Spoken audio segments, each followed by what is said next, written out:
전부 다 읽기는 너무 기니까요. 1절부터 11절까지만 읽도록 하겠습니다. 우리 서로 앉으시면서 예수님 때문에 행복하십시오라고 인사하도록 하겠습니다.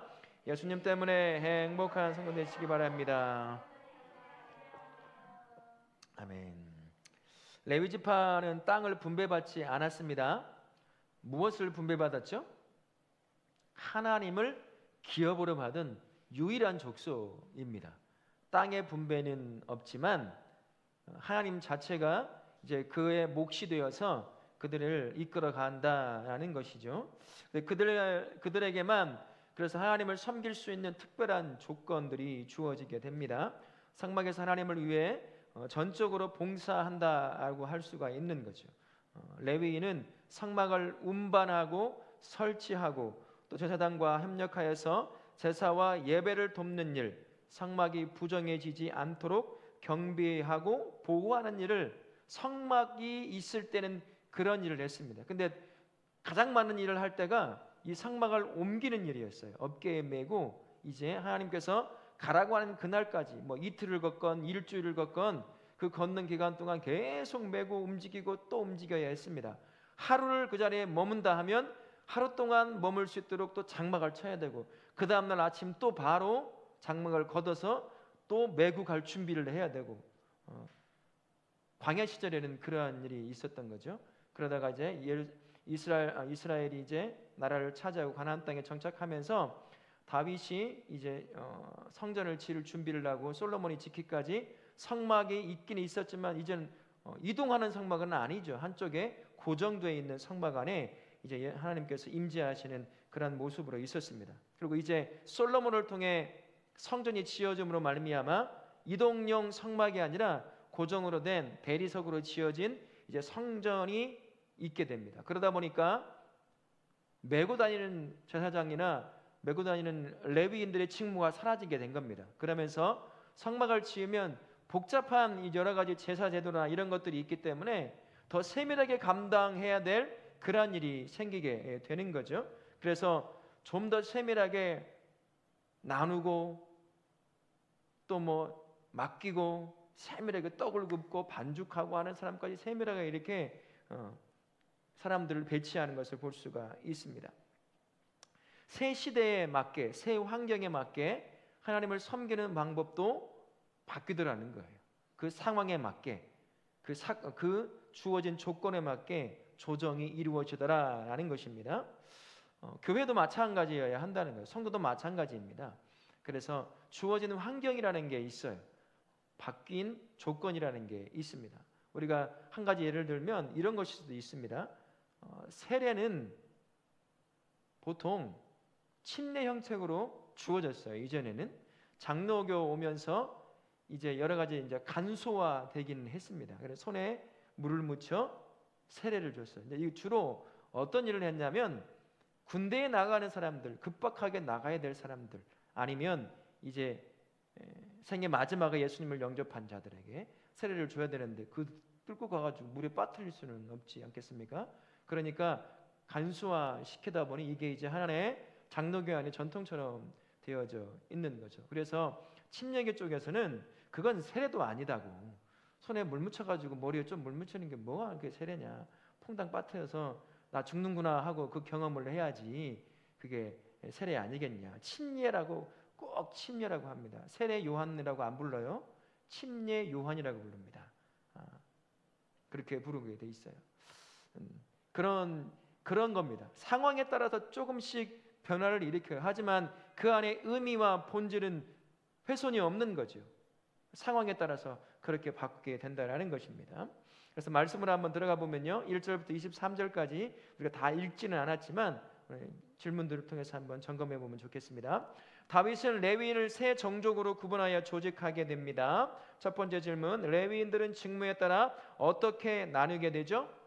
성전 일을 보살피는 자, 관원과 재판관, 문지기, 찬송하는 자. 레위인들이 전부 다 제사 일을 하는 게 아니에요. 그 중에 제사장만 따로 뽑아 제사 일을 하게 하는 것이고, 그 외에는 고정된 성전 안에 여러 가지 일이 생깁니다. 이제는 청소, 정리, 짐승 제사 드리면 그걸 어떻게 처리를 해야 되는 거 아니겠어요? 다 탄 건 버려야 되고 피는 또 어디다 버려야 되고 창자는 또 어떻게 해야 돼. 이것들 모든 것들이 복잡해지기 시작하는 거예요.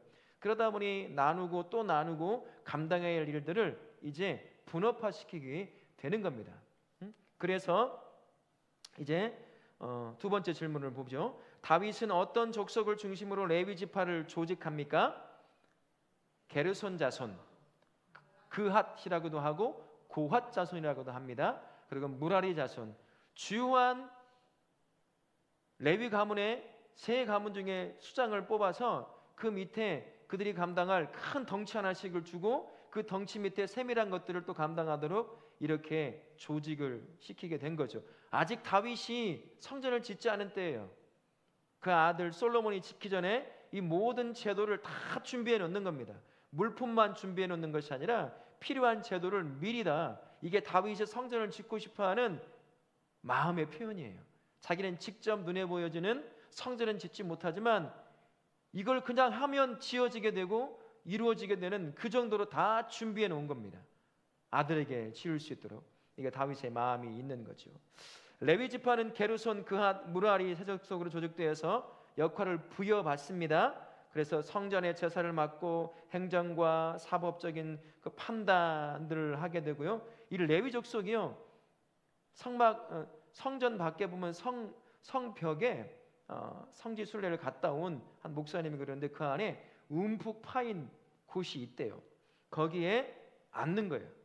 장로가 앉던 레위 족속이 앉고 이 광장 같은 곳에 어떤 판단을 받아야 할 일이 있으면 그 사람이 거기에 앉는 겁니다. 그리고 사람들이 모여서 그 문제를 두고 논의하면 이제 판단을 해주는 거예요. 지금으로 말하면 판사가 판결하는 것처럼 그렇게 해주는 곳이 실제로 그 성벽 안에 움푹 파여가지고 사람이 앉을 정도의 그런 곳이 있다라고 하더라고요. 그런 일을 했어요. 그러니까 제사장이라고 해서 레위 족속이라고 해서 제사와 관련된 말 이런 것을 하는 것이 아닙니다. 말씀도 가르쳤어요. 법률적으로 뭔가 판단도 해주고요. 다 여러 가지를 하게 되니 많은 숫자가 필요하게 되고 복잡한 조직이 필요하게 된 겁니다. 그래서 다윗이 그것들을 잘 정비하게 된 거죠. 이렇게 업무를 수행합니다. 우리 교회도 다양한 역할을 분담하고 유기적으로 협력하여서 교회를 세울 수 있어야 합니다. 삼위의 하나님도요, 상황에 따라서 함께 사역을 하셨지만 성경에 보면 주되게 드러나는 하나님이 계셔요. 삼위의 하나님이. 구약시대는 누가 주되게 드러나 보일까요? 우리 성경을 읽어보면 성부 하나님이 주되게 드러나 보여요. 그러면 성자 하나님과 성령 하나님은 사역을 하지 않았느냐? 똑같이 사역을 했습니다만 성경에 우리가 그 성경을 읽는 우리의 입장에서 보면 성부 하나님이 주되게 드러납니다. 창조부터 해서 인류의 역사를 시작하고 또 한 민족을 이루어 구원의 역사를 계획하고 진행하시는 분이 성부 하나님이 드러나요. 종종 성령님이 등장하고 종종 성자 예수님이 등장하지만 주되게 성부 하나님의 사역이 기록된 것을 구약을 통해서 볼 수가 있어요. 그러면서 신약에 넘어오면 이제 본격적으로 누구의 사역이 시작이 되죠? 성자 예수님의 사역이 시작이 됩니다. 그리고 그 다음에 바로 이어서 누가 사역을 시작하셔요? 성령 하나님께서 사역을 시작하십니다. 다 함께 사역하시지만 우리 안에 주되게 도드라진 분들이 이렇게 시대와 상황에 따라서 삼위의 하나님도 그렇게 사역을 하시더라. 각자의 맡겨진 사역들을 감당하시는 것을 볼 수가 있는 성부 삼위의 하나님도 이렇게 사역을 하시는데 교회라고 어떻게 했습니까? 교회도 여러 사역들이 있어요. 맡아줘야 할 이런저런 사역들이 있다라는 거죠. 목사 혼자 다 감당할 수 없습니다. 저도 이제 찬양을 주일 오후와 수요일을 하잖아요. 이제 찬양팀에게 다 맡기자니 너무 부담스러워하고 내게 하면 목 가거든요. 저도 처음에는 2년이나 3년 정도 했을 때까지는 월요일 아침 되면 목이 쉬었어요. 했어요. 근데 작년 하반기 때인지 올 초반기 때인지 정확히 기억은 안 나는데 이제는 쉬는 게 아니라 목이 갈라져요. 약간 결절 비슷하게 있는 건지 조금만 무리하면 갈라지게 나오고 막 그러더라고요. 혼자 다 할 수가 없어요. 감당할 능력도 없을 뿐만 아니라 그것도 받쳐주질 못합니다. 몸이. 능력도 받쳐주지 못하고 열정도 받쳐주지 못하고 그래서 부담스러워하는 걸 아시는데도 제가 차상태배가 다 맡겼어요. 금요일, 주일 아침 부담스러워하셔도 좀 해보시라고 맡겼습니다. 근데 여기에 수요일도 맡기고 주일 오후도 맡겨본다고 해보십시오. 목사님 나 못해하고 도망칠 것 같아가지고 그래도 힘들지만 수요일하고 못하지만 주일 오후는 제가 그나마 하는 또 생기면 또 하실 수 있는 분이 또 세워지게 되면 좀 맡겨볼까 그런 생각을 하고 있습니다. 이처럼 교회라고 하는 것도요 여러 가지 역할들을 다 감당해 줘야 돼요. 이 예배 한번 드리기 위해서 누가 어떤 역할을 했을까요? 그냥 여러분 문 열고 딱 들어오면 예배 드릴 수 있을까요? 절대 못 드려요. 미리 와서 준비하는 사람들이 다 있기 때문이에요. 그렇게 자기 역할들을 보이지 않는 곳에서 감당을 해주니까 우리가 주일학교도 할 수 있고 예배도 드릴 수 있고 다양한 모습의 교제도 나눌 수가 있는 겁니다. 이처럼 자기에게 맡겨진 역할에 대해서 하나님이 주시면 기쁨으로 그것을 감당할 수 있게 될 때 교회가 건강하게 세워지게 돼요. 그렇지 않고 목사가 주로 감당한다 그러면 이 건강한 교회가 되지 못합니다. 성도가요 아무것도 못해요. 저도 지금 굉장히 큰 고민입니다. 오후 이흠 예배 때 설교도 좀 우리 선생님들도 좀 해야 되고 그래야 부재시에 언제든 감당할 수 있는 그것들이 준비가 될 텐데 제가 올해 들어오면서 전부 다 제가 하니까 이런 부분들이 약화될까 봐 조금 걱정이 되기도 하고 또 찬양도 마찬가지고요. 그러니까 이러자니 저 걱정 저러자니 이 걱정 이도 못하고 저러지도 못하고 그러니까 어느 하나를 선택해서 하는 것이 지금의 형태의 모습입니다. 또 사람들이 세워지고 감당할 분들이 생기면 또 분담을 하게 되는 거죠. 우리는 누군가에게 분담을 할 때요 과감해야 됩니다. 못할 수 있어요. 실수할 수 있습니다. 그거 두려워서 못 맡기면 혼자 다 짊어져야죠. 그러면 그러다가 몇 번 하다가 죽는 거예요. 그냥 교회는 그렇게 세워지지 않습니다. 그리고 맡겨지면 기쁨으로 잘 못하더라도 즐거움으로 감당해 줄 때 교회가 건강하게 세워져요. 각 레위 족속들이 보이지 않는 곳에서 자기 역할을 감당하니까 불평 없이 감당하니까 제사가 이루어지고 예배가 이루어지고 가르침과 법률과 다양한 것들이 그들을 통해서 이스라엘 전체의 영적인 질서가 잡히고 사회적 질서가 잡혀져 가게 되었던 것처럼 교회도 똑같다는 것입니다. 그러니 나는 방관자처럼 구경꾼처럼 가만히 앉아 있는 것이 아니라 맡겨진 일, 남들이 보건 안 보건 그것을 하나 맡아서 감당하는 것, 그것이 주님의 몸된 교회를 건강하게 세워가는 귀한 통로가 된다는 사실을 기억하시고 그렇게 섬기시는 우리 성도님들 되시기를 바라겠습니다. 아멘. 두 번째 말씀 봅니다. 24절에서 32절 말씀이죠. 다윗이 모세처럼 레위인을 조직하고 그들에게 해야 할 역할을 분담합니다. 첫 번째 질문. 다윗은 레위 자손의 사역 시작 연령을 몇 세에서 몇 세로 조정하게 되죠? 30세에서 20세로. 왜 그랬을까요? 사람이 더 필요했기 때문이에요. 성막을 가지고 이동할 때는 주로 이동하는 사람이 가장 많이 필요했습니다. 장정 같은 그런 사람들. 그러나 성전이 지어지면 이제 그 안에서 다양한 일들을 여러 가지로 감당해야 되고 이제 수시로 제사를 드리러 오는 사람들이 많기에 감당할 수가 없는 거죠. 연령을 낮추어 더 많은 사람이 섬길 수 있는 길로 열어놓게 되는 것이죠. 두 번째 질문. 다윗 왕국 시대에 레위인에게 더 이상 요구되지 않은 업무가 무엇이었습니까? 이젠 메고 운반하는 일을 할 필요가 없어요. 다윗 시대는 아직 성전이 안 지어졌지만 성막이 고정되어 있었습니다. 한 곳에. 그죠? 처음에는 성막도 없었어요. 그러니까 어느 곳에 그냥 법궤가 머물러 있었을 뿐이지 가까이에 예루살렘 성전 안에 성 안에 성막이 지어지고 그곳에 법궤가 머물러 있게 된 것이죠. 그게 얼마 되지 않았습니다. 그러다 보니 레위인들이 이제 어깨에 메고 운반할 그 직무가 사라진 겁니다. 그래서 그들이 빠지고 다른 일을 감당하면서 더 복잡해진 일들을 이제 앞으로 솔로몬이 짓게 될 성전에서 감당할 사람들을 조직화시켜서 세워가게 된 것이죠. 세 번째, 다윗이 예루살렘 성전 시대에 걸맞게 지정한 레위인의 업무는 무엇입니까? 간단하게 한번 읽어볼까요? 아론의 자손을 도와 성전에서 섬기는 일, 하나님께 바치는 떡을 굽고 반죽하는 일,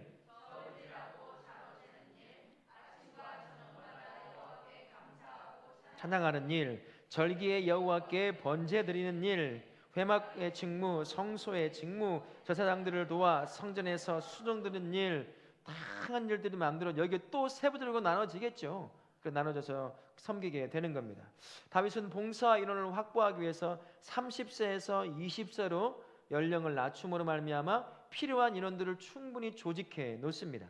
그래서 솔로몬이 성전을 짓고 제사를 짓는데 문제가 없도록 하게 된 거죠. 새로운 환경, 그 새로운 환경에 맞게 조직이 이루어지게 되는 겁니다. 직무가 맡겨지게 되는 거죠. 그러나 어떤 직무를 맡겨도 똑같은 목적을 갖고 그 직무를 해요. 어떤 목적을 갖고 하는 거죠? 내가 떡을 반죽하는 일도 뭘 하기 위해서예요? 하나님 앞에 제사 드리기 위해서예요. 어떤 식을 하든 목적은 똑같아요. 본질은 똑같습니다. 청소일도 마찬가지죠. 다 똑같아요. 그거 본질은 사라지지 않아요. 그러나 그 성전 시대에 맞는 새로운 직무들이 만들어지고 그 직무에 맞는 일들이 분배되어 사역하는 거죠. 그 시대에 그 상황에 맞게 변화가 일어나기 시작했다라는 것입니다. 하나님께서 이스라엘 백성에 임재하여 그들을 이끌어가는 것도 참 다양하게 하나님이 임재하셨습니다. 처음에 이스라엘 백성이 만들어지기 전에 하나님이 어떻게 사람들에게 임재했을까요? 한 사람에게 개인적으로 대표적인 사람 누굴 볼 수 있을까요? 모세는 어떻게 하나님이 그 자리에 그에게 찾아가서 임재하셨어요? 떨기나무에 타지 않게 임재하셔가지고 모세를 불렀습니다. 한 사람에게 그렇게 좀 그래. 또 때로는 어떻게도 하셨냐면 나귀의 입을 열어서 발락을 살리는 일도 했어요. 하나님의 임재가 처음에 이런 식으로 임재했습니다. 그러다가 이스라엘 백성이 이제 백성답게 200만이 넘는 민족으로 이루어진 노예 시대에서 해방되면서 이제 하나님이 어떻게 그들과 함께 하시죠? 어떤 방법을 통해서? 성막이라고 하는 방법을 통해 그들과 함께 계속 이동해 가십니다. 그러다가 가나안 땅을 정복하고 난 뒤에는 그리고 왕정 시대가 도래하고 3대째 왕이었던 솔로몬이 왕이 되자 이젠 어떻게 되죠? 성전을 지어 한 곳에 고정되어 역사하셨습니다. 그리고 신약으로 넘어오면서 이젠 하나님이 어떻게 임재하여 역사하십니까? 이젠 지금 누구에게요? 나에게. 이젠 그렇게 역사해요. 하나님께서도 한 영혼과 한 민족 안에 그들과 임재하고 동행하는 방식을 시대에 맞게 변화를 갖고 오셨어요. 다양한 방편으로 해요. 하나님도 그렇게 우리에게 동행하시고 임재하시고 우리를 이끌어 가셨다라는 겁니다. 몸된 교회를 섬기는 일들에도 이런 일이 필요합니다. 시대의 변화, 상황의 변화, 그 변화에 때로는 민감하게 반응할 필요가 있습니다. 교회만큼 변화가 되지 않는 곳이 없거든요. 옛날 걸 고수하려고 하는 버릇이 있어요. 좋고 선하고 의로운 것은 그래야 하겠죠. 사람이 제도화시켜서 만드는 것들은 시대에 따라 조금씩 바뀌어요. 버려야 될 것이 있다라는 거죠. 언젠가 제가 말씀을 한번 드린 적이 있는데 인천에 가면 우리 교단에 큰 교회 하는 교회가 있습니다. 그 교회는 제가 사역할 때 알게 됐던 그때가 50몇 년이 넘었으니까 지금은 70년, 80년 가까이 된 교회이겠죠. 그 교회 안에 그들만의 전통이 하나가 만들어져 있습니다. 사역자는 교회를 가기 위해서 교회 현관 문을 넘어서는 순간 옷이 바뀌어야 돼요. 절대 반팔 입고 못 가요. 여름에도 긴 와이셔츠를 입어야 됩니다. 아내는 뭘 입어야 될까요? 아내는 반팔 와이셔츠를 런닝을 입어야 돼요. 그 안에 그게 만들어졌어요. 아마 저 같으면 벌써 죽었을 거예요. 열병 나가지고. 저는 못 견뎌요. 왜 그랬을까요? 하도 사람들이 말이 많았을 거예요. 와이셔츠를 입었는데 런닝 샤츠가 이렇게 끈이 보이고 뭐가 있었겠죠. 아무튼 뭐가 있다 보니 하나가 뭔 전통 하나가 만들어진 겁니다. 그런 게 전통. 이건 어떻습니까? 시대에 따라서 바뀔 수 있을까요? 없을까요? 얼마든지 바뀔 수 있어요. 사라질 수 있습니다. 처음에는 하도 말이 많으니 말이 없게 하기 위해서 입었지만 어느 순간 그게 굉장히 불편하고 힘들 수가 있습니다. 우리 사회가, 우리나라가 지금 아열대 기후로 바뀌고 있어요. 굉장히 더워지고 습해지고 있습니다. 무화과가 처음에는 목포 밑에서 자랐어요. 목포 그 영산강을 넘어 밑쪽으로 해서 자랐는데 시간이 1년이 가까이 1년이는 넘어오면서부터 위로 올라와요. 지금 어디서부터 자랄까요? 어디서부터 자라서 판매할까요? 이 아래 지방 어딘가서도 무화과를 키워서 팔더라고요. 환경이 이렇게 바뀌었습니다. 그런데 긴팔을 입고 죽으라는 소리죠. 이런 것들은 바뀔 수가 있다는 거예요. 상황에 따라서, 환경에 따라서 다양하게 바뀔 수가 있습니다. 한국의 기독교 역사도 그렇게 바뀌어 왔어요. 새벽기도 어떻습니까? 새벽기도가 기독교 역사에 있었을까요? 한국을 빼고 새벽기도 없어요. 없었어요. 근데 한국에 들어오면서 한국의 문화에 맞게 만들어 놓은 겁니다. 어디서 키워냈을까요? 새벽기도가. 네? 장독대에다가 할머니가 정화수 떠놓고 빌던 그 버릇이 이제 생긴 거예요. 가지고 온 거예요. 순수한 의미로 새벽에도 깨어서 첫 시간을 기도함으로 가자 이렇게 바꿔놓은 거죠. 저는 외할머니가 장독대에 떠놓고 그 밭일을 하고 피곤한데도 그 새벽 4시에 일어나가지고 한결같이 장독대에다 물 떠놓고서는 자식들 잘 되게 해달라고 산신령에 비는 거 저도 봤어요. 할머니 댁에 맡겨서 살 때 옆에 만져보는데 할머니가 안 계셔. 무서워가지고 나가봤더니 그러고 계시는 거예요. 그리고 나중에 익산으로 오면서 예수님을 만났어요. 그래서 집사로 하시다가 하늘나라 가셨는데 그런 겁니다. 추도 예배 어디에 있을까요? 한국만 있어요. 여러분 장례 예배 교회가 이끌면 몇 번 예배 드릴까요? 자, 소천 예배 드리죠. 입관 예배, 하관 예배, 그리고 장지까지 따라가면 또 한 번 예배 드려요. 또 어느 교회는 다 끝나고 그 다음 날이나 며칠 지나서 추도 예배를 바로 드려요. 장례 한 번 드리면 5번의 예배를 그냥 평균 4번, 많으면 5번의 예배를 드립니다. 모든 기독교 예수님 믿는 나라들이 그럴까요? 우리나라만 그래요. 우리만 그렇게 돼 있어요.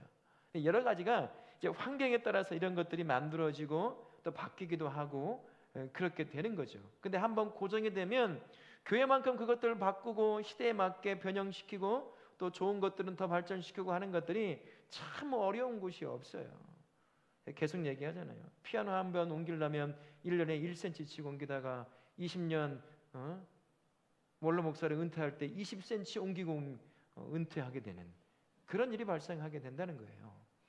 시대에 쫓아가지 못하니 다음 세대를 품을 수 있겠느냐. 아이들은 이 시대는 엄청난 속도로 바뀌고 그 시대를 위어 타고 가는 MZ세대들이 있는데 옛날 것 가지고 어떻게 품을 수 있느냐는 거죠. 무조건 다 내려놓고 포기하자는 얘기가 아닙니다. 내려놓을 건 내려놓고 바꿀 수 있는 것들은 바꾸고 이럴 과감함이 필요하다라는 거예요. 성경에서도 그렇게 시대에 따라 역사하는 것을 볼 수가 있다는 겁니다. 하나님도 그 시대에 맞게 그 사람에 맞게 필요에 따라서 그에게 역사하셔서 그를 인도해 가셨어요. 바울 같은 경우는 얼마나 독하든지 자기가 범죄자 중에 죄인 중에 뭐라고 했어요?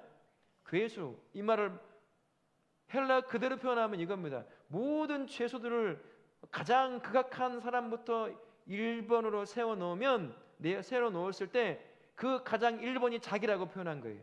이게 내가 죽어도 가장 먼저 죽어야 되고 내가 천벌을 받아도 가장 먼저 천벌을 받을 죄인이다 라고 고백하던 사람이 바울입니다. 그가 하나님을 만나지 못하니까 그에게 어떻게 예수님이 역사하셨어요? 다메섹으로 가는 그 길에 영으로 역사했습니다. 이미 하늘로 승천하셨는데 그렇게 해서라도 바꾸신다는 거죠. 하나님이 그렇게 다양한 모습으로 한 영혼과 공동체에 역사하신다면 우리도 그분을 쫓아서 상황과 사건에 맞춰서 환경에 맞춰서 바꿀 수 있는 부분들을 바꾸고 그래야 시대에 앞서갈 수가 있습니다. 계속 뒤처져 가고 있다는 거예요. 그러면 어떻게 품겠습니까? 이 땅에 처음 복음이 왔을 때 교회는 이 땅보다 앞서 있었습니다. 이건 누구도 부인하지 못해요. 예수를 안 믿는 사람도 마찬가지입니다. 교회가 한국 사회 모든 면에서 앞서 있었어요. 그러니 다 교회를 바라보는 겁니다. 근데 지금은 어떨까요? 굉장히 뒤처져 있습니다. 엄청난 속도로 뒤처져 있다는 거예요. 외국의 교회들을 보면 우리 교회도 이제 점차 그런 일이 발생하는데 여러분 잘 모르시지만 조금만 눈을 달아서 여러 교회들을 바라보면 실험을 하는 교회들이 많아요. 이 시대에 맞게 다음 시대를 품기 위해서 어떻게 해야 될 것인가, 이 다 떠나버리는 청년사들을 붙잡기 위해서 어떻게 해야 될 것인가, 이것도 해보고 저렇게도 바꿔보고 막 시도를 해보는 거예요. 본질은 변하지 않습니다. 믿음은 변하지 않아요. 우리의 믿음의 대상이신 하나님에 대해서는 변질을 시키지 않아요. 그분 앞에 나아가는 여러 가지 방법들, 그들을 모아 하나님을 예배하게 하는 여러 가지 것들은 바꿔본다는 거예요. 다양하게 시간도 바꿔보고 절차도 바꿔보고 찬양 스타일도 바꿔보고 막 여러 가지를 바꿔보고 하면서 이들이 주님 앞에 나올 수 있는 방법이라고 한다면, 선한 것이라고 한다면 그것을 도입하는 거죠. 옛날 같으면 찬양도 그냥 앞에 서서 마이크 잡고 경직된 자세로만 찬양을 했어요. 율동한다고 하면 다리는 거의 움직이지 않고 손과 상체만 살짝 움직여서 말 그대로 율동만 했습니다. 좀 지나니까 그 다음에 월십 댄싱이라고 해서 펄렁거리는 옷 입고 막 그 정도 했죠. 지금은 그게 아니죠. 어떻게 찬양할까요? 이젠 세속적인 무대에서 출 수 있는 실력 정도의 춤 실력을 가지고 이 앞에서 찬양을 해요. 시대에 따라서 상황에 따라서 바뀌더라는 거예요. 본질은 똑같아요. 하나님을 예배하고 하나님을 찬송하는 겁니다. 근데 어제에 계속 머물러 있으면 그거 보는 게 정말 고역스러운 거예요.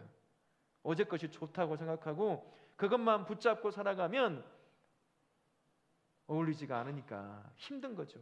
바라보는 것도 힘들고 따라가는 것도 힘들고 흉내내는 것도 힘들고, 그러다 보면 안 돼! 경망스럽게 이렇게 돼버리는 거예요. 그러면 이제 그 시대의 사람들은 다 떠나는 거죠. 다 이젠 흰머리 희끗희끗한 사람만 남겨지는 교회, 그러면서 문은 딱 닫혀지는 교회가 되는 겁니다. 우리가 성경에서도 시대에 맞게 다양한 것들을 변화시키고 그에 맞게 조직하고 사람을 세우고 그렇게 세워가는 것을 본다면 우리 교회도 마찬가지입니다. 우리 교회도 그렇게 다음 시대를 품고 우리의 믿음을 이어받을 그 아이들을 품을 수 있는 환경들, 저는 2층을 바라보면서 이 아이들이 언제든 편하게 와서 책을 보다가도 누워서도 볼 수 있고 앉아서도 볼 수 있고 이렇게 할 수 있는 환경을 어떻게 만들어가면 좋을까. 지금 이 자세는, 이 환경으로는 그게 잘 안 될 텐데 저 작은 방은 어떻게 꾸미면 아이들이 와서 그냥 책 읽는 자리 반쯤 누워서도 볼 수 있고 이렇게 만들면 어떨까 막 고민이 있습니다. 그래서 아이들이 언제든 문이 열려 있으면 와서 그곳에서 이야기도 하고 책도 읽고 쉬기도 하고 그런 자리를 만들어 놓으면 다음 시대 아이들에게 열려놓은 그런 곳을 만들면 어떨까. 주중에 저기 안 써요. 새벽에 한 번 쓰고 말거든요. 그리고 그 다음엔 계속 텅 비어 있어요. 텅텅 비어 있는 거죠. 건물을 그렇게 사용하면 뭐 하겠습니까? 어떻게 쓰든 아이들이, 다음 시대 아이들이 계속 교회에 익숙해질 수 있도록 문을 열고 끌어오고 경험하게 하는 일들을 하면 좋겠다. 이게 저에게 제가 할 수 있는 작은 변화, 바꿈 이런 것이 아닐까 싶습니다.